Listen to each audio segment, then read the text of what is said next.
Hello, what's up guys? You guys are watching Alpha Strength and Power and welcome back to my channel. तो guys आज हम बात करने वाले हैं मायोड्रॉल के बारे में।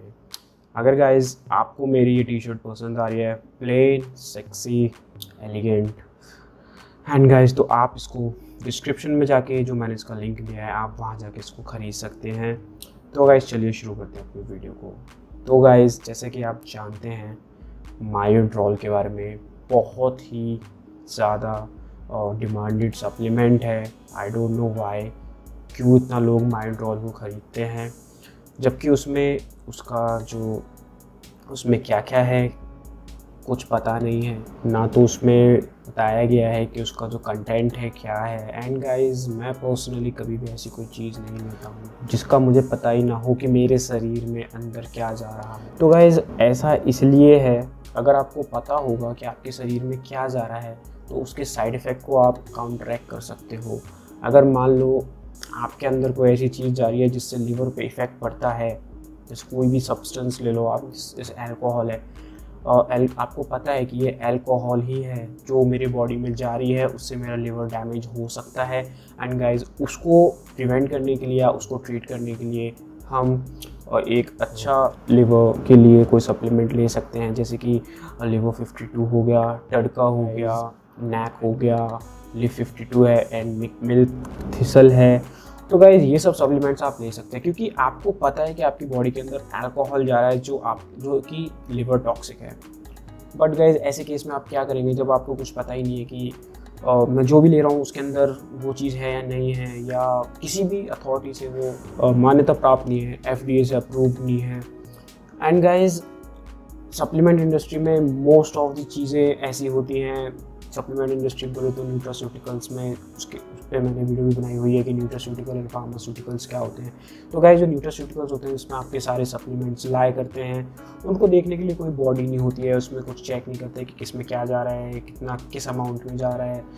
तो गाइस न्यूट्रास्यूटिकल में आपके साथ धोखेबाजी होना बहुत आसान है क्योंकि कोई गवर्नमेंट बॉडी उसके ऊपर है नहीं जो उसमें सुपरवाइज़ करे, उसको देखे कि उसमें क्या जा रहा है क्या नहीं जा रहा है। अगर गाइस आपको न्यूट्रास्यूटिकल एंड फार्मास्यूटिकल के बारे में और जानना है तो मैं आई बटन में उसका लिंक दे दूंगा या अपने डिस्क्रिप्शन बॉक्स में डाल दूंगा। तो गाइस बढ़ते हैं हम अपने मायोड्रॉल पे। तो गाइस सबसे पहले हम इसके कंटेंट पढ़ते हैं कि इसमें है क्या। तो गाइस जैसे कि मैं देख पा रहा हूँ मायोड्रॉल के जो सप्लीमेंट फैक्ट्स हैं, तो गाइस जल्दी से उसको गो थ्रू करते हैं। जो उसका सर्विंग साइज़ है वो है 1 कैपलेट, एंड गाइज जो सर्विंग पर कंटेनर है वो है 30 कैप्सूल्स। एंड गाइज इसमें जो कंटेंट है वो बेसिकली है मायोड्रॉल ट्रेडमार्क HSP प्रोप्राइटरी ब्लेंड।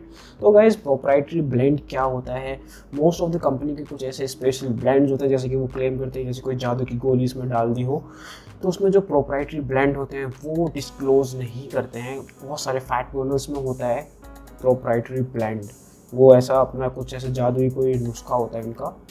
तो गाइज वो उस चीज़ को डिस्क्लोज नहीं करते हैं, वो आपको नहीं बताते कि उसके अंदर क्या है। तो गाइज आपको पता नहीं चलेगा कि आपके अंदर क्या जा रहा है। तो गाइज ऐसे ही सेम इसमें मायोड्रॉल ट्रेडमार्क HSP प्रोप्राइटरी ब्लेंड है जो कि है 500 mg। तो गाइज उसके नीचे उसका कुछ फॉर्मूला वगैरह लिखा हुआ है जो कि है 7 हाइड्रोक्सी EC, एंड उसका भी आगे फॉर्मूला लिखा हुआ है। अगर आप केमिस्ट्री में होंगे तो आप समझ जाएंगे। 5 methyl 7 hydroxy isoflavone ethyl carbonate ester. तो गाइस उसके नीचे 5000 IU है आपका प्रिकली पियर एक्सट्रैक्ट, जो कि किसी फ्रूट का एक्सट्रैक्ट है, पियर फ्रूट का शायद। तो गाइस जिसमें अदर इंग्रेडिएंट्स हैं वो मैं आपको बता देता हूँ। Micro crystalline cellulose, may be जो उसका जो कैप्सूल होगा ये उसके बारे में है जो उससे बनता है। एंड गाइस उसमें हाइड्रोक्सी प्रोपाइल सेल्यूलोज, फिर उसके बाद है आपका कार्बोक्सी मिथाइल सेल्यूलोज सोडियम, फिर उसके बाद है क्रॉस कैरमेलोस सोडियम, फिर उसके बाद vegetable stearate, magnesium stearate and silica. तो गाइस मे बी ये कैप्सूल के इंग्रेडिएंट है जिससे वो आपको कैप्सूल बना होगा। तो गाइस मेन जो हम आज बात करेंगे वो है मायोड्रॉल का जो प्रोप्राइटरी ब्लेंड है। तो गाइस इसमें और भी चीज़ें दी होती हैं कि इसको लेना कैसे है, कैसे यूटिलाइज़ करना है इसको, तो उसको भी एक बार मैं आपके सामने पढ़ देता हूँ। एंड गाइस फिर मैं आपको बताऊँगा कि इसके अंदर क्या हो सकता है। तो गाइज बॉटल की आप दूसरी साइड देखेंगे तो उसमें लिखा होगा gain up to 15 lbs of lean muscle in just 23 days. तो गाइज 15 lbs को अगर आप कन्वर्ट करोगे केजीज में तो गाइज ये आपका लगभग होता है 6.81 केजीज, यानी 6 kilo of pure lean muscles. तो गाइज ऐसा तो तब भी नहीं होता अगर आपको स्टेरॉइड साइकिल भी ले, और तब भी आप मुश्किल से 1 या 2 किलो मसल ही गेन कर पाते हैं। गाइस उसमें से आप कितना रिटेन कर पाते हैं वो भी आपकी जेनेटिक्स पे, आपकी पीसीटी पे डिपेंड करता है। तो गाइस जैसे कि क्लेम कर रहा है कि 15 lbs of muscle in just 23 days. तो गाइस ऐसा तो मैं नहीं मानता कि कोई भी सप्लीमेंट क्लेम करे कि इतने दिनों में इतनी मसल बना सकता है, क्योंकि गाइस हर किसी का जेनेटिक्स अलग होता है। कोई बंदा ऐसा भी होगा जो सिर्फ डाइट से 15 lbs क्या बहुत से ज़्यादा गेन कर ले, ऐसा होता नहीं है। ऐसे मैं एक एग्जांपल दे रहा हूँ, क्या पता कोई इंसान डाइट से 5 kg मसल गेन कर ले, एक as example.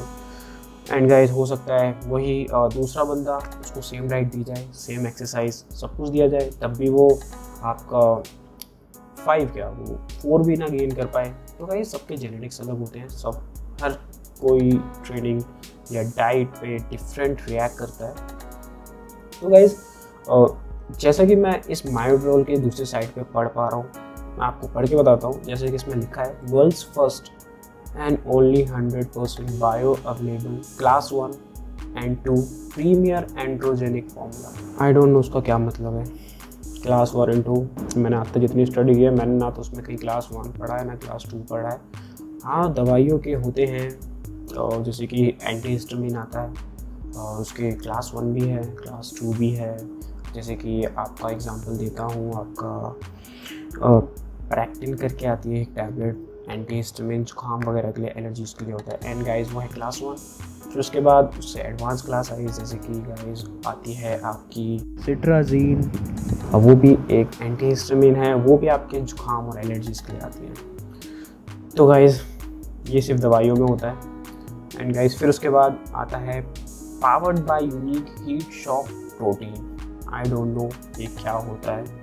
Activator for outrageous lean muscle growth, यानी आपकी बॉडी में ऐसा कुछ एक्टिवेट कर देगा जो आप थोड़ी देर में, कुछ दिनों में, 23 दिनों के अंदर हल्क बन जाएंगे। पता नहीं ऐसा कौन सी चीज़ है। टेस्टोस्टेरोन या एनाबॉलिक एंड्रोजेनिक स्टेरॉइड के अलावा तो मैं नहीं मानता ऐसी कोई चीज़ है डाइट छोड़ के। और गाइस इसमें लिखा हुआ है zero oestrogenic activity, zero side effects. तो गाइस ऐसी बहुत सी चीज़ हैं, आप ये नहीं बोल सकते कि अगर कोई चीज़ जीरो एस्ट्रोजेनिक इफेक्ट दे रही है तो वो उसके कोई साइड इफ़ेक्ट नहीं होंगे। अब अल्कोहल है, अल्कोहल आपको एस्ट्रोजेनिक इफेक्ट तो नहीं देगा, आपको गायनोकोमेस्टिया तो नहीं कर देगा, तो इसका मतलब ये तो नहीं है उसके जीरो साइड इफ़ेक्ट हैं या उससे आपका लिवर डैमेज नहीं होगा। साइड इफ़ेक्ट तो है ना वो। अगर मान लो एस्ट्रोजन के साइड इफ़ेक्ट नहीं है तो उससे अलावा भी अगर आप इन सब चीज़ों में घुसोगे, फार्माकोलॉजी में घुसोगे, तो वो बहुत सी चीज़ें हैं जो आपको नहीं पता अगर आप बिगिनर हैं। तो गाइस ज़रूरी नहीं है कि जो आपका स्टेरॉइड है कुछ भी है वो एस्ट्रोजन में कन्वर्ट हो। वो गाइस प्रोजेस्टेरोन को भी स्पाइक अप कर सकता है, उससे भी आपको गाइन हो सकता है। एंड गाइस बहुत सी चीज़ें होती हैं, कुछ चीज़ें आपकी किडनी पे भी इफेक्ट करती हैं, कुछ चीज़ें आपके लिवर पे भी इफेक्ट करती हैं। तो गाइस साइड इफ़ेक्ट की कोई ऐसी परिभाषा नहीं है। हाँ कुछ एस्ट्रोजेनिक इफेक्ट नहीं दिखाते बट कुछ प्रोजेस्टेरोनिक इफेक्ट दिखाते हैं। तो गाइस डिफरेंट साइड इफेक्ट है हर किसी अलग अलग सब्सटेंस के। तो गाइस इसके हम डायरेक्शन पढ़ते हैं कि कैसे कैसे इसको लेना है। तो गाइस जो उसके डायरेक्शन में लिखा हुआ है, यूज़ 1 टैबलेट या caplet first thing in the morning on empty stomach for the first 30 days, take 40 days off after that, followed by another cycle of 1 caplet each for 30 days. Do not exceed 2 caplets a day under any circumstances. For best result, use in conjunction with Mayo PCT Pro. PCT से आप समझ गए होंगे post cycle therapy. मुझे नहीं पता कि इसको लेने के बाद PCT क्यों करनी है, अगर ये इतना ही नेचुरल है। आई डोंट नो कि इसको लेने के बाद अगर मैं क्रिएटिन लूँ, वो भी एक डाइटरी सप्लीमेंट है, जैसे कि ये क्लेम कर रहा है, ये भी डाइटरी सप्लीमेंट है। अगर मैं क्रिएटिन लूँ तो मेरे को नहीं लगता कि मेरे को पीसीटी की ज़रूरत है, या उससे मेरे नेचुरल जो टेस्टोस्टेरोन लेवल है वो डाउन हो जाएंगे, या मेरे अंदर कोई भी एस्ट्रोजेनिक इफेक्ट बढ़ जाएंगे। मेरे को नहीं लगता, बिल्कुल भी नहीं लगता कि क्रिएटिन लेने से मेरे को पीसीटी करनी पड़ेगी। बट गाइस ये क्लेम करें कि बेस्ट रिजल्ट के लिए इनको इनका जो मायो पीसीटी प्रो है वो लेना पड़ेगा। तो गाइस ये सब आपने पढ़ा कि इसके अंदर क्या क्या है। अब मैं आपको अपना अजम्पशंस बताता हूँ एंड गाइस बताऊँगा भी कि ऐसा क्यों बोल रहा हूँ मैं। तो गाइस 2 टाइप के स्टेरॉइड्स होते हैं। एक होता है 17 alpha alkylated androgenic anabolic steroids. And guys ये जो स्टेरॉइड्स होते हैं ये बेसिकली आपके एस्ट्रोजन में कन्वर्ट हो जाते हैं, जैसे कि आपका टेस्टोस्टेरोन हो गया या एनाबॉल हो गया, ये सब आपके एस्ट्रोजन में कन्वर्ट होते हैं। एंड गाइस ये इनको हम बोल सकते हैं ये टेस्टोस्टेरोन डेरिवेटिव स्टेरॉइड्स हैं। तो गाइस ऐसी इनमें एक दूसरी कैटेगरी है जो इसको और फर्दर इसको चेंजेस करते हैं इसके अंदर, जिसको 4 और 5 अल्फा रिड्यूस्ड करते हैं या 19 डीमेथाइलेटेड करते हैं। दोनों का मतलब सेम ही है, या तो आप 4 और 5 अल्फा रिड्यूस्ड बोल सकते हैं या आप बोल सकते हैं 19 डीमेथाइलेटेड। तो गाइस जो आपके 17 अल्फा एल्काइलेटेड होते हैं एनाबॉलिक एंड्रोजेनिक स्टेरॉइड्स, वो बेसिकली उनको ओरली एक्टिव बनाने के लिए होता है ताकि उसको आप ओरली कंज्यूम कर सके एंड आपकी बॉडी में जा सके। तो गाइस ऐसे बहुत से स्टेरॉइड्स होते हैं। मेरा जो मानना है इसके अंदर कोई एक ऐसा स्टेरॉइड हो सकता है जो कि डीएसटी डेरिवेटिव स्टेरॉइड हो सकता है या नैंड्रोलोन डेरिवेटिव स्टेरॉइड हो सकता है, जैसे कि गाइस एनावर हो गया। एंड गाइस मैं आपको सजेस्ट नहीं करता हूँ आप कोई भी चीज़ लें या कोई भी परफॉर्मेंस एनहांसिंग ड्रग लें। तो गाइस इसमें डीएसटी बेस्ड स्टेरॉइड हो सकता है, और डीएसटी बेस्ड जो एनाबॉलिक एंड्रोजेनिक स्टेरॉइड्स होते हैं उसमें क्या होता है कि वो एस्ट्रोजन में कन्वर्ट नहीं होता है, मोस्टली नहीं होते हैं। तो इसके अंदर भी कुछ ऐसा ही होगा जो जैसे एनावर हो गया या अनावर हो गया, आप जो भी इसको बोलते हो, ये आपका एस्ट्रोजन में कन्वर्ट नहीं होता है। ठीक है गाइज। एंड गाइज जब ये एस्ट्रोजन में कन्वर्ट नहीं होता है तो गाइज आप कह सकते हैं कि इसके कोई भी एस्ट्रोजेनिक साइड इफेक्ट नहीं है।